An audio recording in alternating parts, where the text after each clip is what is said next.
வாங்க இன்றைக்கி நம்ம குழந்தைங்களுக்கு பிடிச்ச மாதிரி சூப்பராக ஒரு முட்டை கிரேவி எப்படி பண்ணுறதுன்னு பார்க்கலாம். அதுக்கு ஃபஸ்ட்டு நம்ம இந்த மாதிரி தட்டி சேர்த்துக்கலாங்க. நான் வந்து மிளகு, சீரகம், பூண்டு, இஞ்சி எல்லாத்தையுமே தட்டி சேர்த்துருக்கேன். ஏன்னா நம்ம இந்த மாதிரி தட்டி சேர்த்தா தான் ருசியும் மணமும் அவ்வளோ அழகாக இருக்கும். நீங்களும் கண்டிப்பாக அதை நான் சொன்ன மாதிரி ட்ரை பண்ணி பாருங்கள். அண்ட் அதை தட்டி வச்சுக்கோங்க. அப்புறமா பாத்திரத்தில் எண்ணெய் ஊற்றிட்டு நம்ம பட்டை கிராம்போட சொந்தக்காரங்க எல்லோரும் இருக்காங்களோ அவங்க எல்லாரையும் போட்டு நல்லா தாளிச்சிட்டு அப்படியே இதுக்கு ரொம்பவே வெங்காயம் தேவைங்க. ஏன்னா நம்ம வேறு எந்த வெஜிடபிள்ஸ் சேர்க்க போகிறது இல்லை. முட்டை கிரேவி கொஞ்சம் திக்னஸ் கொடுக்கறதுக்காண்டி நம்ம வெங்காயம் சேர்த்துக்க போகிறோம். அண்ட் நம்ம தட்டி வச்சோம் இல்லையா, அதையும் இந்த பட்டை கிராம்பு கூடவே சேர்த்து நல்லா வதக்கிட்டு நம்ம நறுக்கி வச்சுருக்க பெரிய வெங்காயம், நீங்கள் வந்து பெரிய வெங்காயமும் சேர்த்துக்கலாம், சின்ன வெங்காயம் சேர்த்துக்கலாம். நான் வந்து பெரிய வெங்காயம் நிறைய சேர்த்துருக்கேன், சின்ன வெங்காயம் கொஞ்சம் சேர்த்துருக்கேன். ஏன்னா சின்ன வெங்காயம் சேர்த்தா தான் அதோட ருசியும் மனமும் சூப்பராக இருக்கும். ஸோ பெரிய வெங்காயமும் சேர்த்துருக்கேன், கொஞ்சமாக சின்ன வெங்காயமும் சேர்த்துருக்கேன். நீங்களும் அதே மாதிரி சேர்த்துக்கோங்க. அது கூடவே நல்லா அந்த வெங்காயத்தை நல்லா அந்த மசாலா கூட பரட்டி எடுத்துகிட்டு கூடவே நம்ம குட்டி குட்டியாக நறுக்கி வச்சுருக்க தக்காளியை நறுக்கி போட்டுட்டு அப்புறமா இதுக்கு நான் வந்து வீட்டில் கொஞ்சமாக குடமிளகா இருந்துச்சு, அதையே சேர்த்துருக்கேன். நீங்கள் வந்து நார்மல் பச்சை மிளகா கூட சேர்த்துக்கலாம். நான் வந்து கிரேவிக்கு திக்னஸ் வேணுங்கிறதுக்காக பவுட்ரு சேர்த்துக்கிறேன், சில்லி பவுட்ரு சேர்த்துருக்கேன். நீங்கள் மிளகா கூட சேர்த்துக்கலாம். ஆனால் பவுட்ரு சேர்த்திங்கன்னா கொஞ்சம் திக்னஸாக இருக்கும்.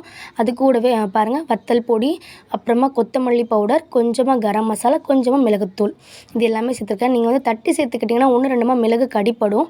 நீங்கள் இந்த மாதிரி பவுட்ரு ஃபுல்லாக சேர்த்துக்கிறனாலும் சேர்த்துக்கலாம். தட்டி சேர்த்திங்கன்னா மனம் சூப்பராக இருக்கும். அப்புறம் தேவையான அளவு உப்பு போட்டுட்டு நல்லா பரட்டி எடுத்துகிட்டு இப்போ இந்த கிரேவிக்கு திக்னஸ் கொடுக்கறதுக்காக ஒரு தக்காளி, கொஞ்சமாக சின்ன வெங்காயம், ஒரு 2 பல் பூண்டு போட்டு நல்லா பேஸ்ட்டாக அரைச்சி எடுத்து இது கூட மிக்ஸ் பண்ணி விட்டுடுங்க. நல்லா அந்த மசாலோட அந்த பச்சை வாசனை நம்ம இப்போ அரைச்சி சேர்த்தோம்ல பேஸ்ட்டு, அதோட பச்சை வாசனை போகிற அளவுக்கு கொஞ்சமாக வேகணும். அதுக்காக கொஞ்சமாக தண்ணி விட்டுட்டு நல்லா வெந்து வர அளவுக்கு பாருங்கள் எவ்வளோ தூரம் கொதித்து வந்திருக்கு. இப்போ நம்ம அவிச்ச முட்டையை இங்கே பாருங்கள் நான் எப்படி பாதி பாதியாக நறுக்கியிருக்கேன்னு, அதை நறுக்கிட்டு அப்படியே ஒரு பக்கமாக எல்லா பக்கமும் சேர்த்துக்கோங்க. ஃபஸ்ட்டு ஒரு பக்கம் வெந்ததும் கொஞ்சம் நேரம் கழிஞ்சு திருப்பி அப்படி விட்டுடுங்க. ஏன்னா மசாலா வந்து 2 பக்கமும் நல்லா சேர்ந்து வெந்து வரணும் இல்லையா, அதுக்காக நல்லா திருப்பி விட்டுட்டு நல்லா மொத்தமாக மிக்ஸ் பண்ணி விட்டுடுங்க. இன்னும் கொஞ்சம் திக்காகணும்.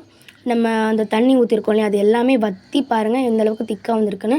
இந்த திக்காக வந்ததுக்கப்புறமா கொத்தமல்லி தழை தூவி சூப்பராக இறக்கி வச்சிட்டோம்னா செம்ம டேஸ்ட்டாக இருக்கும். நீங்கள் நினைப்பீங்க இது சாதத்துக்கு கூட ரசத்துக்கு கூட தான் நல்லாயிருக்கும்ன்ட்டு, பட் இது தோசை இட்லி கூட நல்லாயிருக்குங்க. நான் அங்கே இட்லி கூட தான் வச்சு சாப்பிட்டேன். ஐயோ வேறு லெவல் டேஸ்ட்டுங்க, சூப்பராக இருந்துச்சு. நீங்களும் இந்த மாதிரி கண்டிப்பாக ட்ரை பண்ணுங்கள். ட்ரை பண்ணிவிட்டு எப்படி இருந்துச்சுன்னு கமெண்ட் பண்ணுங்கள். அப்படி இந்த வீடியோக்கு ஒரு லைக் பண்ணிவிட்டு நம்ம சேனலையும் சப்ஸ்கிரைப் பண்ணிவிடுங்க.